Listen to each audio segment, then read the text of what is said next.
Shalom semuanya. Belum Senang Pak. sekali bisa ketemu. Yang bisa dengar suara saya, lambaikan tangannya. Puji Tuhan. Baik, mari kita hari ini belajar satu tema tentang Daud. Mari kita buka Mazmur pasal 34, ayat yang pertama dan ayat yang kedua.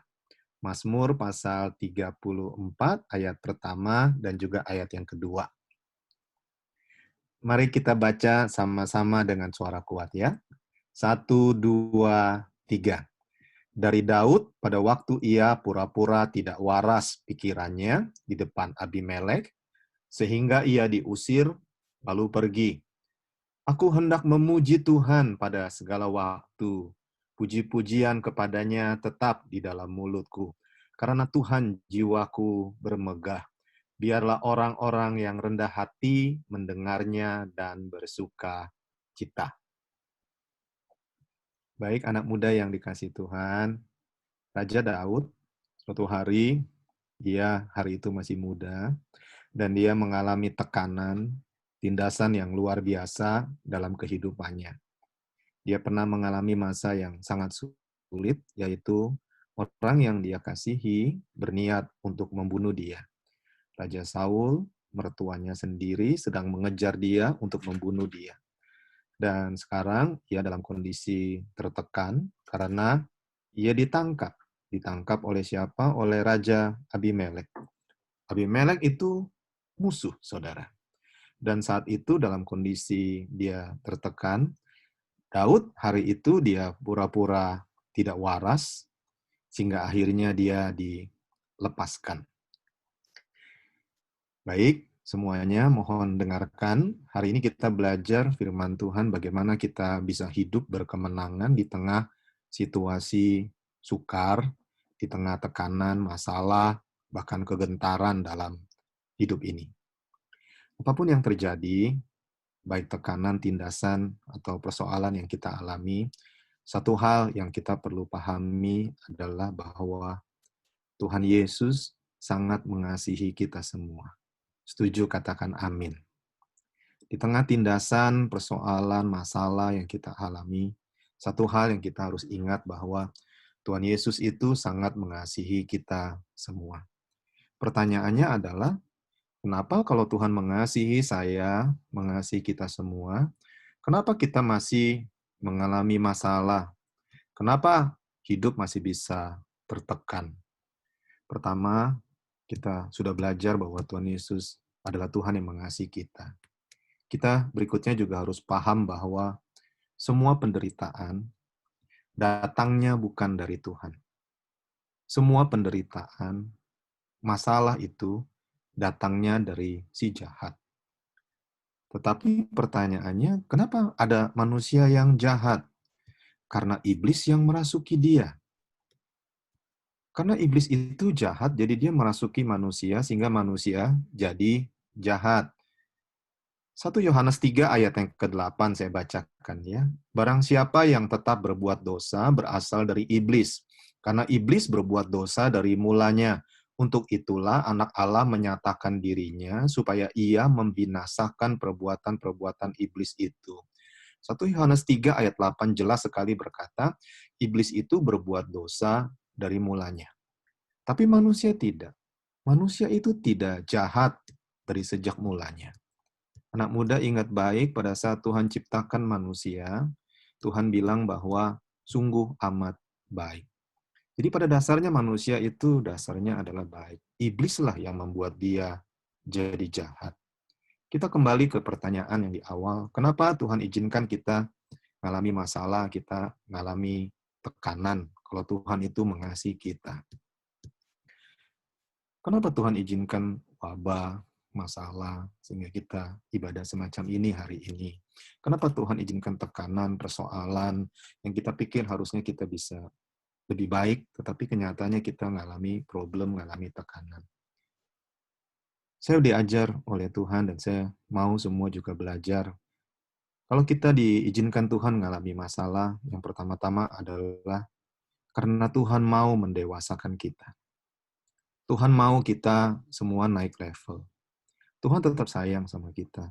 Tapi kalau Tuhan mau kita naik level, Tuhan mau kita lebih dewasa daripada hari yang kemarin, Tuhan akan izinkan masalah. Ingatlah anak muda yang dikasihi Tuhan tentang Raja Wali. Raja Wali dia punya anak. Pada saat dia ingin anaknya terbang, maka apa yang terjadi? Raja Wali itu menggoyang bangkitkan sarangnya.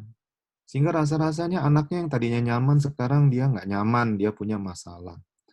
Tapi kalau si anak Raja Wali itu bisa mengerti, maka masalah itu kelak akan membuat dia dewasa, membuat dia pada akhirnya bisa terbang. Ingatlah anak muda yang dikasihi Tuhan. Pada saat kita mengalami masalah, tekanan, persoalan, camkan di hati kita masing-masing bahwa Tuhan Yesus itu baik.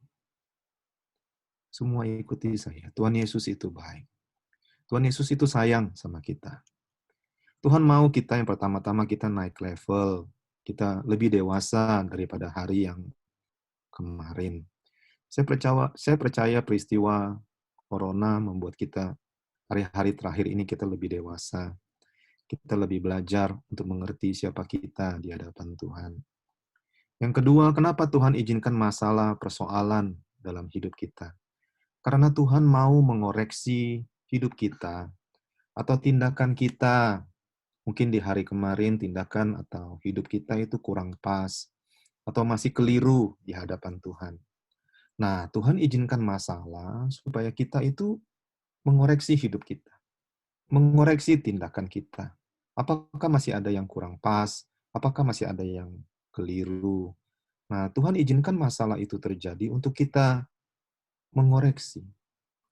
Supaya kita belajar apa yang Tuhan mau dan apa yang Tuhan tidak mau. Saya mau ingatkan sekali lagi, Tuhan izinkan masalah, persoalan. Pertama, kita akan makin dewasa. Yang kedua, Tuhan izinkan untuk mengoreksi kehidupan kita.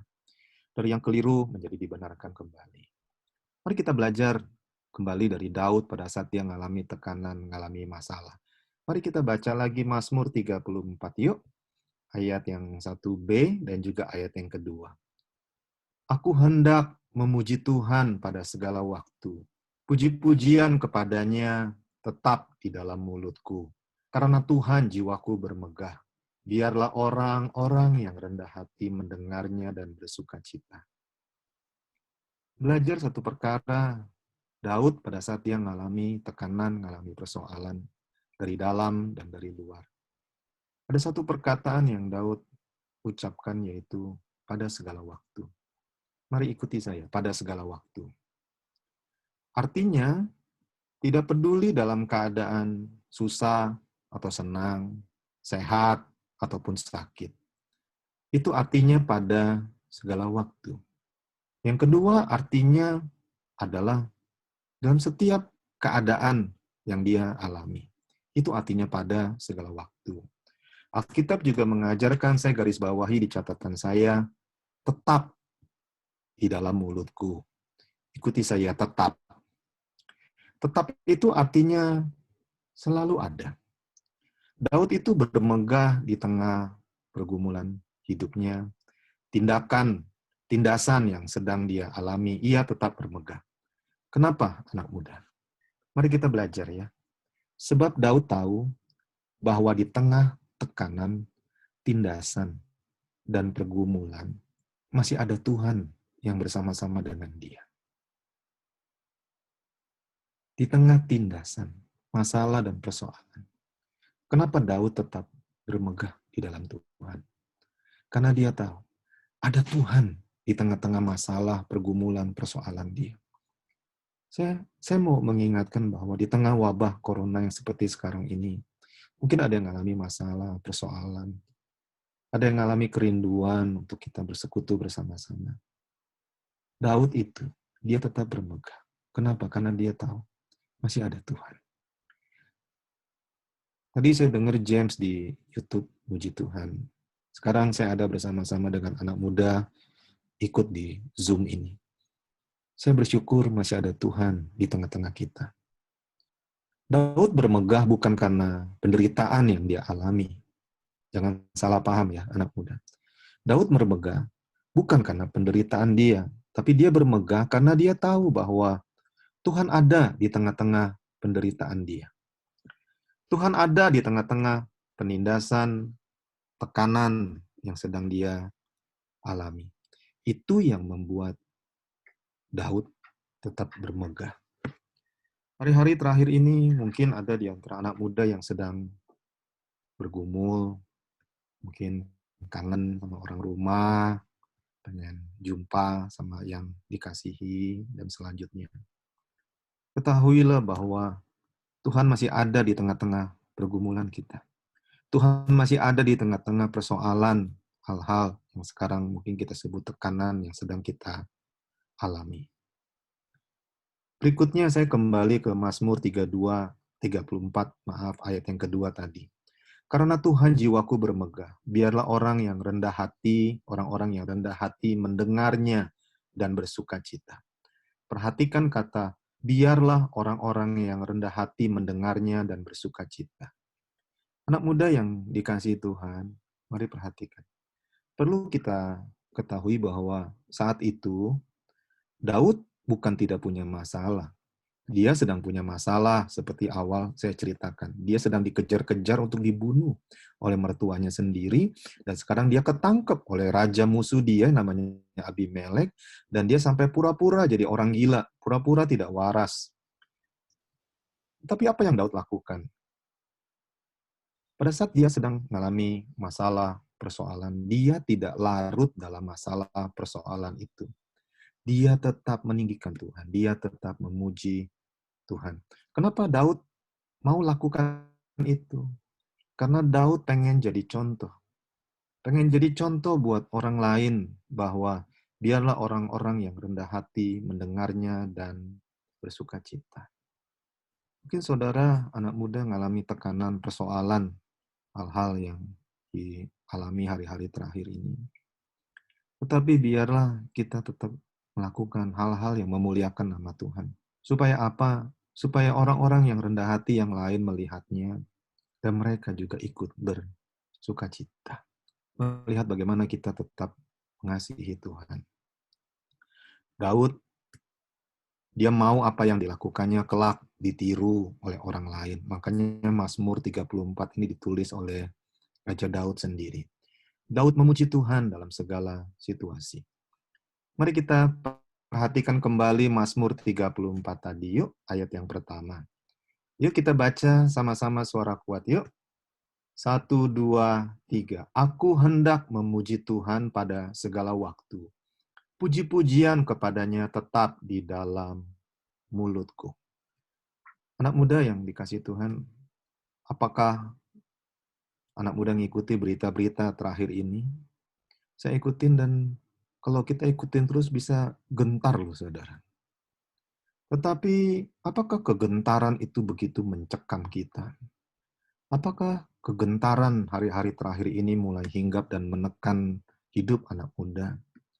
Gentarkah engkau akan masa depan, akan hari depan yang sepertinya suram dan tidak pasti? Gentarkah karena sakit? Mungkin juga ada yang dikejar utang kah? Atau karena dikejar vonis dokter kah? Atau gentar karena dikejar rasa bersalah? Saya tidak tahu apa yang menjadi kegentaran saudara. Anak muda, ingatlah baik. Kegentaran, perhatikan. Kegentaran tidak akan membuat engkau bertumbuh. Saya ulangi. Kegentaran tidak akan membuat engkau bertumbuh. Kegentaranmu justru membuat imanmu rontok. Jangan gentar. Jangan takut. Daud dia punya problem. Dia punya masalah. Tapi dia nggak mau gentar. Karena dia tahu kalau dia gentar, iman dia tidak bertumbuh. Justru kalau dia gentar, imannya jadi rontok. Mari ingat pesan Tuhan bahwa apapun kegentaran yang hari-hari ini terakhir kita alami, tetaplah memuji Tuhan. Ikuti saya, tetaplah memuji Tuhan. Tetaplah memuji Tuhan. Tetaplah memuji Tuhan. Apapun kegentaran yang sedang engkau alami hari-hari terakhir ini, tetaplah memuji Tuhan. Ingat Daud, pada saat dia mengalami tekanan tindasan yang begitu rupa, dia tetap memuji Tuhan. Anak muda, Tuhan mau di hari-hari yang semacam ini, Tuhan mau kita justru banyak memuji-muji Tuhan. Ini kunci, saudara. Tuhan mau kita justru banyak memuji-muji Tuhan. Banyak nyanyikan lagu-lagu pujian kepada Tuhan. Apa dampaknya waktu kita memuji Tuhan? Pada saat kita memuji Tuhan, kita sedang menciptakan atmosfer di mana Tuhan bertata. Ingat, Allah bertata di atas puji-pujian. Pada saat atmosfer tekanan, tindasan, masalah itu mulai mencekram hidup kita harus memuji-muji Tuhan. Itu yang Daud lakukan pada saat dia mengalami tekanan, tindasan. Dia justru memuji-muji Tuhan. Kenapa? Karena dia tahu Allah bertata di atas pujian umatnya. Waktu Tuhan hadir, maka itu akan mengubah hal-hal yang buruk menjadi baik. Hal yang suram, hal yang gelap akan menjadi cerah, akan menjadi terang. Mari saya kasih contoh anak muda ya, sebelum sebentar lagi kita selesai. Raja Saul, perhatikan, Raja Saul itu dia kerasukan, dia iri. Kenapa dia iri? Karena dia kecewa, dia marah. Bagaimana dia bisa iri, kecewa, dan marah? Berawal dari pulang perang. Mereka sama-sama menang. Sama-sama menang sebagai umat pilihan Tuhan. Pada waktu pulang, dan ini problem, mari perhatikan.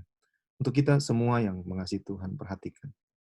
Waktu dia pulang perang, justru serangan itu datang. Bukan dari musuhnya orang Israel, tapi dari dalam. Dan Saul kalah pada waktu dia melawan musuh dari dalam. Apa yang terjadi? Pada waktu dia pulang perang, puji-pujian dinaikkan buat Raja Saul. Banyak wanita-wanita memuji-muji. Dan mereka bernyanyi-nyanyi buat Saul. Saul, saya bayangkan lagunya kira-kira gini ya. Saul membunuh beribu-ribu. Wih, satu orang bisa bunuh ribuan orang. Itu dahsyat loh, saudara. Itu dahsyat satu orang bisa bunuh ribuan orang.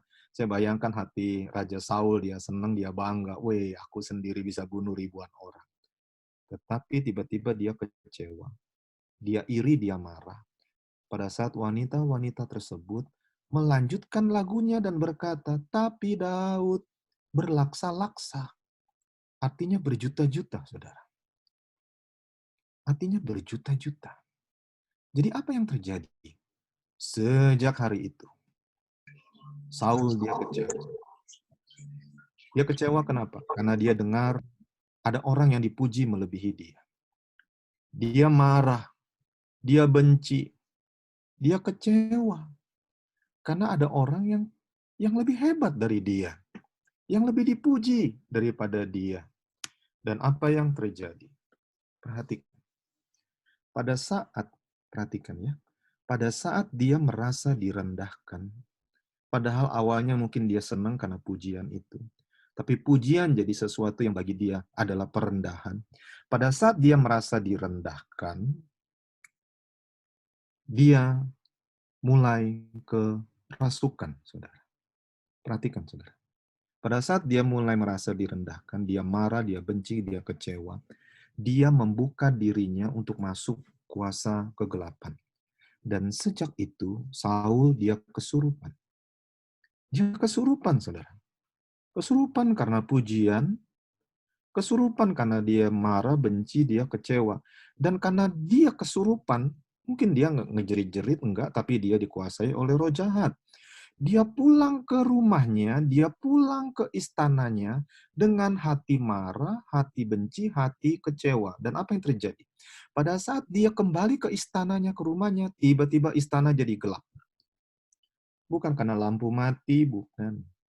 Tapi karena dia membawa atmosfer setan masuk ke dalam rumahnya. Setan itu senang diam di dalam rasa benci, kecewa, marah, karena dia compare. Oh, dia senang. Dia pulang ke rumahnya, Saat dia pulang ke rumahnya, seluruh istana dikuasai setan. Maka tidak heran Saul akhirnya kerasukan setan. Saya ulangi ya. Anak muda, mari perhatikan baik. Saul dia kesurupan, dia kerasukan setan, karena dia marah, dia benci, dia kecewa. Dia merendahkan, dan waktu dia pulang ke rumah tangganya, dia bawa atmosfer kegelapan. Dan istana yang tadinya biasa-biasa, istana itu jadi gelap. Tidak heran, akhirnya Saul dia kesurupan. Sebab itu anak muda, berhati-hatilah. Reaksi kita itu membangun atmosfer apa yang kita bawa setiap hari. Atmosfer Tuhan atau atmosfer setan. Tergantung reaksi kita. Kalau reaksi kita marah, kecewa, benci, apa yang terjadi? Setan diam di situ, dan hadirat itu yang kita bawa ke rumah kita, ke keluarga kita, ke orang yang kita kasihi. Saya teringat kemarin kita Jumat Agung. Pada saat Tuhan Yesus di kayu salib, pencobaan yang sama itu datang juga kepada Tuhan Yesus. Pada saat orang Israel asli, mereka ngomong sama Tuhan Yesus. Orang lain dia selamatkan, di-compare, saudara. Orang lain dia selamatkan, tapi dirinya sendiri nggak bisa dia selamatkan. Lalu ahli Taurat itu berkata, selamatkanlah dirimu jikalau engkau anak Allah. Itu pencobaan yang kurang lebih mirip yang jatuh kepada Saul pada masa itu. Tapi beda dengan Saul, Tuhan Yesus reaksinya beda, saudara. Anak muda tahu reaksi Tuhan Yesus? Tuhan Yesus malah bilang begini, ampunilah mereka, karena mereka tidak tahu apa yang mereka perbuat. Tuhan Yesus tidak mau membangun atmosfer yang negatif. Anak muda, di tengah tindasan masalah persoalan, atmosfer apa yang kita bangun di hadapan Tuhan? Atmosfer Tuhan kah? Atau atmosfer setan? Rumah kita, tempat kos yang tadinya biasa-biasa saja. Kalau kita membangun atmosfer yang buruk, atmosfer yang gelap, maka atmosfer setan itu akan mengikutinya. Anak muda tahu? Setiap kali Raja Saul kerasukan setan, mereka panggil Daud. Mereka panggil Daud. Apa yang Daud lakukan?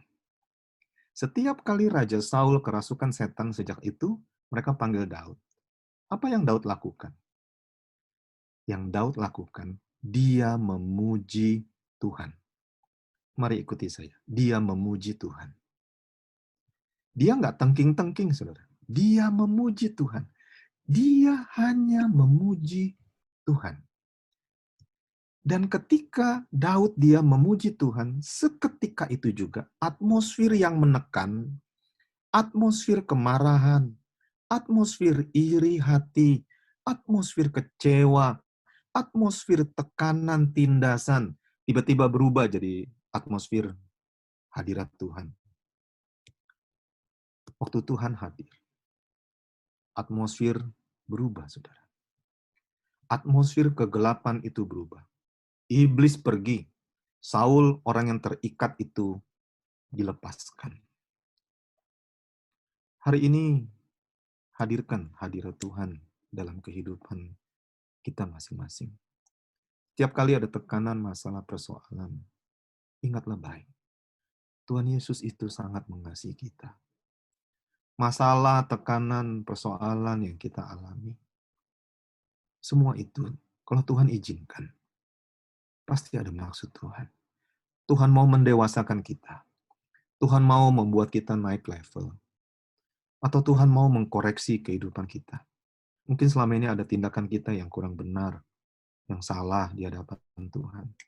Mungkin salah satunya adalah kesombongan kita, ketinggi-hatian kita, egoisnya kita, kedagingan kita.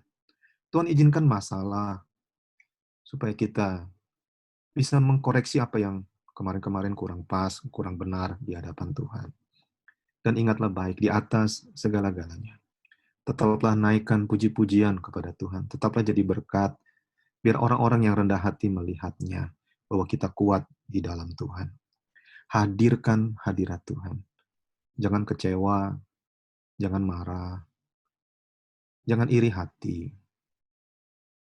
Biar semua tetap menjadi anak-anak Tuhan yang rendah hatinya.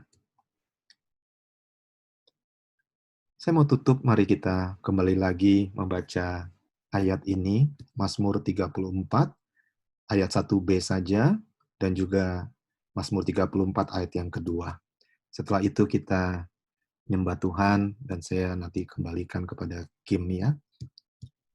Mari kita baca sama-sama Mazmur 34 ayat 1b dan juga ayat yang kedua. Aku hendak memuji Tuhan pada segala waktu.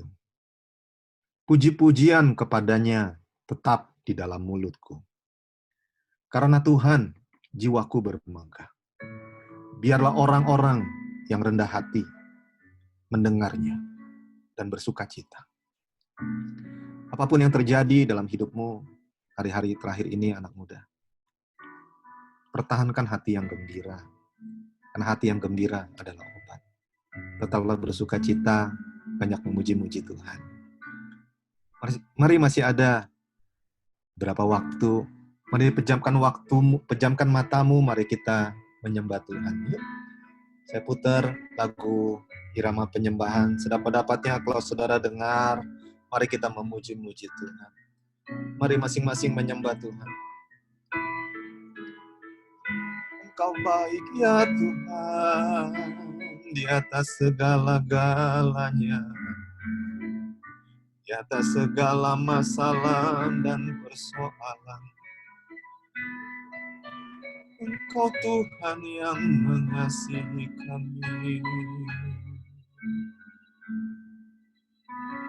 Terima kasih ya Tuhan. Kami tahu Engkau begitu sayang kepada kami Tuhan. Kalau kami mengalami tindasan masalah dan persoalan, kami tahu itu untuk mendewasakan kami, untuk terbang tinggi bersamamu Tuhan. Kami naik level bersamamu Tuhan. Kami tahu kalau Engkau izinkan masalah persoalan terjadi, itu juga akan membuat kami mengoreksi hidup kami Tuhan. Ampuni kalau ada perbuatan, tindakan kami yang keliru, yang salah, yang kurang pas di hati-Mu Tuhan. Terima kasih banyak ya Tuhan. Biarlah hari-hari terakhir ini kami banyak memuji-muji Tuhan. Kami menghadirkan kehadiran-Mu di tengah-tengah keluarga kami ya Tuhan. Mari angkat tangan-Mu, anak muda yang dikasihi Tuhan. Mari sembah Tuhan. Oh, Engkau baik ya Tuhan. Mari hadirkan hadirat Tuhan dalam keluarga-Mu, di tempat di mana Engkau sekarang berada. Mari sembah Tuhan, mari sembah Tuhan.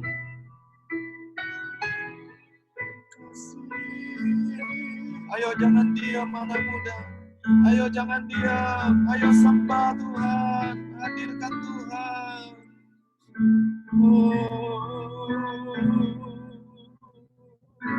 Atmosfer sedang berubah, saudara. Atmosfer sedang berubah di tempat di mana engkau berada.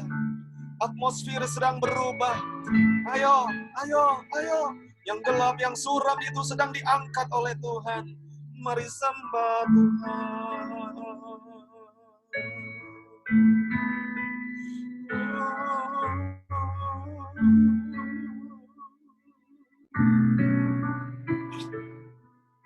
Terima kasih ya Tuhan. Biar di tengah-tengah suasana yang semacam ini, kami tetap banyak memuji-muji Tuhan. Kami tetap banyak memuji-muji Tuhan. Selalu ada, tetap ada dupa puji-pujian yang harum di hadapan-Mu Tuhan. Ini tangan kami, ini hati kami, ini air mata kami ya Tuhan. Terima kasih ya Tuhan, terima kasih buat semuanya. Kami masukkan di hati kami bahwa Engkau tidak pernah berbuat salah dalam hidup kami. Engkau Tuhan yang selalu mengasihi kami. Tidak ada rancangan-Mu yang salah. Tidak ada rancangan-Mu yang jahat bagi kami. Rancangan-Mu adalah rancangan damai sejahtera ya Tuhan. Terima kasih ya Tuhan, terima kasih. Kau baik ya Tuhan, Kau baik. Kami akhiri pertemuan kami dengan kasih kepada Tuhan. Terima kasih ya Tuhan, terima kasih. Mari Kim berdoa untuk menutup dari pertemuan kita online hari ini. Setelah itu saya akan doa berkat. Kami mengucap syukur Tuhan buat satu kesempatan yang indah. Buat setiap kami anak-anak muda masih boleh menyembah Tuhan. Buat setiap kami anak-anak muda masih boleh dengar-dengar firman-Nya Tuhan sore hari ini. Kami mengucap syukur Tuhan di tengah tekanan dan goncangan yang ada Tuhan saat ini, tapi kami masih bisa menyembah-Mu ya Tuhan. Kami mengucap syukur Tuhan. Ajar setiap kami lagi Tuhan untuk terus tetap memberikan yang terbaik dari yang kami punya hanya untuk Tuhan. Biar Kau yang sentuh setiap hati kami Tuhan. Biar hati kami dari hari ke hari semakin melekat kepadamu Tuhan. Ajar setiap kami untuk selalu bersyukur dan bersuka cita Tuhan. Buat setiap apapun yang terjadi dan apapun yang kami alami Tuhan. Karena kami tahu di tengah masa-masa ini Tuhan, Kau Allah yang terus mendewasakan setiap kami. Bahkan Kau Allah yang berjanji tidak akan pernah meninggalkan setiap kami Tuhan. Kami tidak tahu Tuhan hari demi hari ke depan akan apapun yang terjadi. Tapi satu yang kami percaya Tuhan, bahwa Kau Allah yang setia, Kau Allah yang terus memberkati setiap kami, Kau Allah yang terus menyertai setiap kami. Terima kasih Bapa yang baik, terima kasih Tuhan. Kami berdoa juga Tuhan buat Kak Suryadi yang sudah menyampaikan firman Tuhan sore hari ini. Kau Allah yang memberkati Kak Suryadi, berikan terus kesehatan Tuhan, berikan terus hikmat-Mu Tuhan buat Kasur, bahkan buat setiap yang Kasur kerjakan biar Tuhan jadikan terus berhasil. Kau juga keluarganya Tuhan, Kau yang berkati Kak Syahung, dan Joshua Tuhan, biar keluarga ini semakin mencintai Tuhan, dan biar setiap apapun yang mereka kerjakan dapat jadi berkat buat banyak orang Tuhan. Terima kasih yang baik, terima kasih Tuhan. Sekali lagi kami mengucap syukur buat pertemuan, buat ibadah sore hari ini Tuhan. Kami tahu Tuhan yang pimpin dari awal, pertengahan hingga akhirnya Tuhan. Dan kami percaya Tuhan, buat setiap yang kami akan lakukan ke depannya Tuhan, Kau yang terus memberkati dan menyertai setiap kami. Terima kasih Bapa yang baik, kami mau akhiri ibadah sore hari ini. Dan kami mau terima berkat yang hanya berasal dari-Mu Tuhan. Mari kita angkat tangan dan hati kita di hadapan Tuhan. Diberkatilah anak muda yang mengandalkan Tuhan. Diberkatilah anak muda yang menaruh harap kepada Tuhan. Hidupmu akan seperti pohon yang ditanam di tepi aliran air. Berbuah pada musimnya. Tidak layu daunnya. Apa saja, ya, apa saja yang kau kerjakan, dijadikan Tuhan berhasil. Bahkan hari depan yang cerah, hari depan yang penuh dengan pengharapan, Tuhan sediakan buat hidup engkau dan saya. Diberkatilah, bahkan diberkatilah keluargamu, diberkatilah keturunanmu kelak. Mereka juga akan disebut keturunan orang benar, dan mereka juga akan perkasa di muka bumi ini. Apa yang diberkati dalam nama Tuhan Yesus, biarlah tetap diberkati. Semua yang percaya dalam nama Tuhan Yesus sama-sama katakan, Amin. Yes. Thank you Terima kasih. Kasur. Terima kasih. Teman-teman semua. Thank you Kak Suryadi.